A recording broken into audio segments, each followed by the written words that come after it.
Assalamualaikum warahmatullahi wabarakatuh. Perkenalkan, nama saya Nurul Aini dengan NIM 858866219, Prodi PG PAUD. Di sini saya akan membuat video untuk melaksanakan tugas kedua filsafat ilmu. Berikut penjelasannya. Peran filsafat ilmu dalam memperkuat ilmu pendidikan. Bagaimana filsafat ilmu mengawasi dan memperkuat eksistensi keilmiahan serta nilai-nilai dalam pendidikan. Filsafat ilmu memainkan peran yang sangat vital sebagai penjaga gawang sekaligus fondasi bagi ilmu pendidikan. Tanpa filsafat ilmu, sebuah disiplin cenderung berjalan tanpa arah, terjebak dalam parallelisme praktis atau kehilangan objektivitas ilmiah.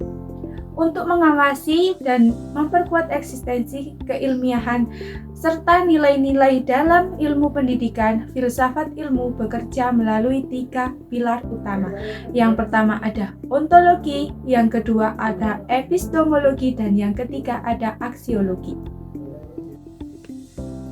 Mengawasi dan memperkuat eksistensi pendekatan ontologi. Cara mengawasi. Filsafat ilmu mengawasi agar para praktisi dan akademisi pendidikan tidak salah fokus. Ontologi membatasi bahwa objek formal ilmu pendidikan adalah manusia sebagai makhluk yang dapat dididik, atau disebut dengan homo educandum, dan harus dididik.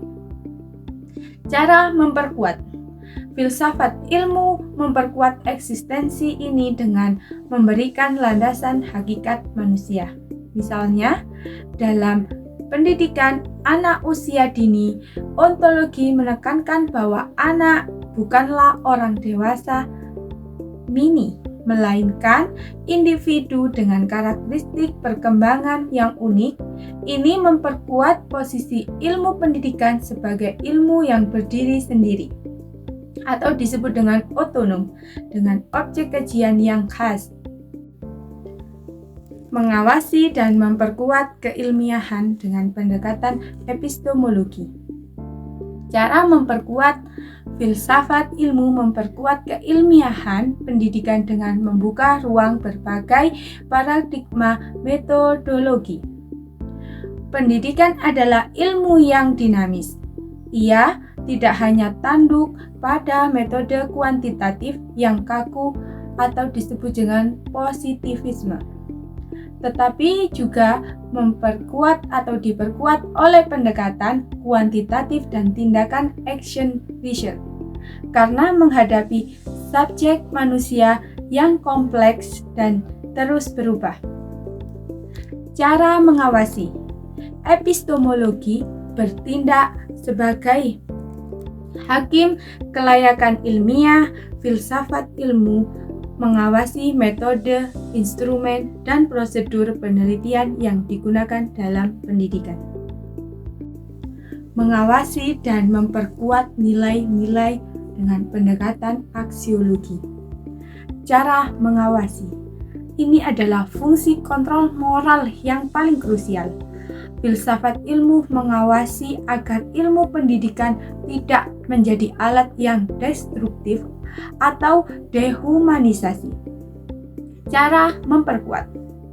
Filsafat ilmu memperkuat nilai-nilai ini dengan mengintegrasikan dimensi etika dan estetika ke dalam kurikulum dan praktek pembelajaran.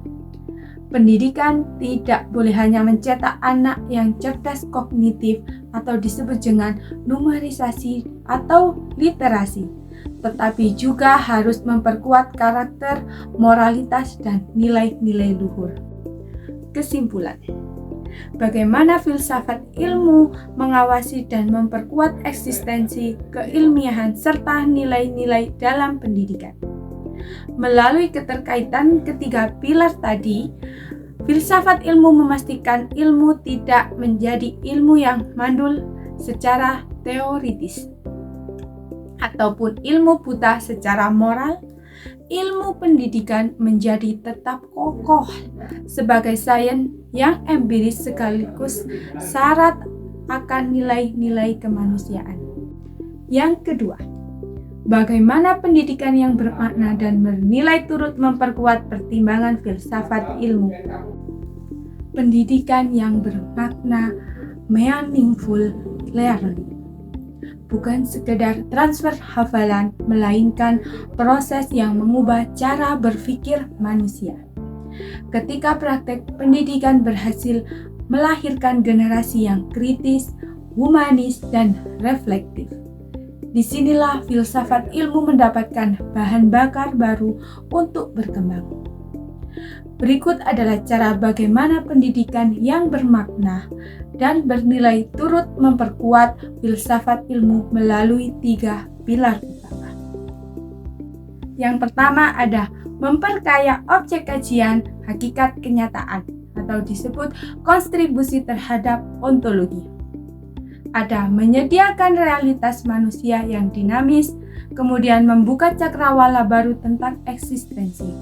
Kedua, ada merevolusi dan menguji cara menemukan kebenaran, atau disebut dengan kontribusi terhadap epistemologi. Ada menguji teori pengetahuan di lapangan, kemudian mendorong lahirnya metodologi riset baru. Yang ketiga, ada menghidupkan fungsi kontrol dan etika ilmu. Disebut juga kontribusi terhadap aksiologi.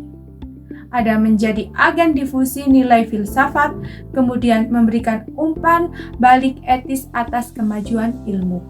Kesimpulan, bagaimana pendidikan yang bermakna dan bernilai turut memperkuat perkembangan filsafat ilmu. Pendidikan yang bermakna dan bernilai adalah alat pembaru bagi filsafat ilmu. Tanpa pendidikan yang berkualitas, filsafat ilmu akan menjadi menara gading yang kering, usang, dan terasing dari realitas manusia. Sebaliknya, setiap kali pendidikan berhasil mendidik satu generasi untuk berpikir logis atau epistemologi, mengenali jati dirinya atau disebut ontologi, dan bertindak etis disebut juga aksiologi.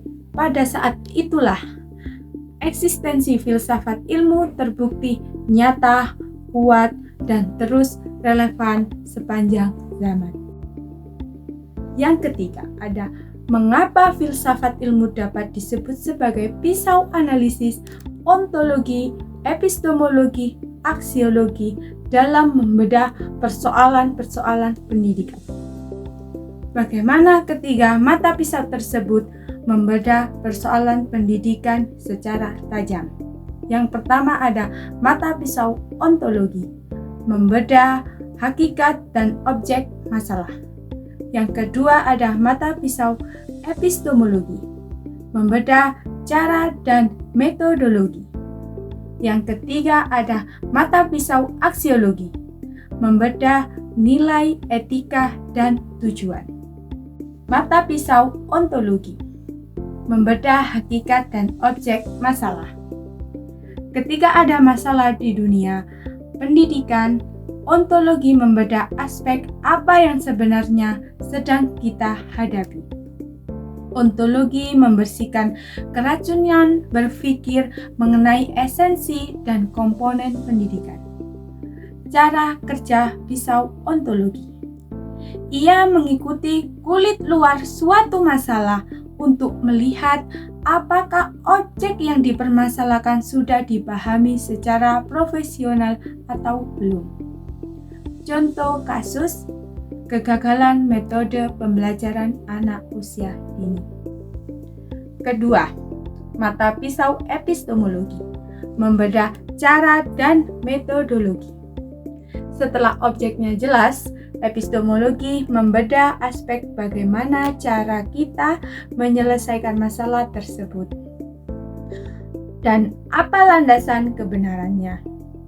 Epistemologi membedah validitas metode, strategi, dan proses berpikir yang digunakan dalam pendidikan. Cara kerja pisau epistemologi. Ia mempertanyakan validitas, efektivitas, dan basis ilmiah dari sebuah tindakan atau kurikulum. Epistemologi memotong mitos, tradisi buta, atau sekedar ikut-ikutan tren tanpa dasar riset yang kuat. Contoh kasus, penerapan kurikulum baru atau metode belajar baru. Mata pisau aksiologi, membedah nilai etika dan tujuan. Mata pisau terakhir dan yang paling tajam dari segi moral adalah aksiologi. Ia membedah aspek untuk apa hal ini dilakukan dan apa nilai kemanusiaan yang dipertaruhkan. Aksiologi membedah orientasi nilai di balik setiap kebijakan atau praktik pendidikan. Cara kerja pisau aksiologi.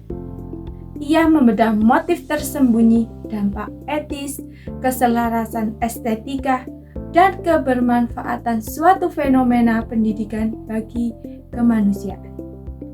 Contoh kasus, komersialisasi pendidikan atau penggunaan teknologi berlebih. Kesimpulan, mengapa disebut satu pisau dengan 3 mata? Sebuah persoalan pendidikan tidak akan pernah selesai jika hanya dibedah dengan salah satu aspek saja. Filsafat ilmu disebut sebagai pisau analisis yang utuh karena ia melakukan bedahan 3 dimensi secara simultan.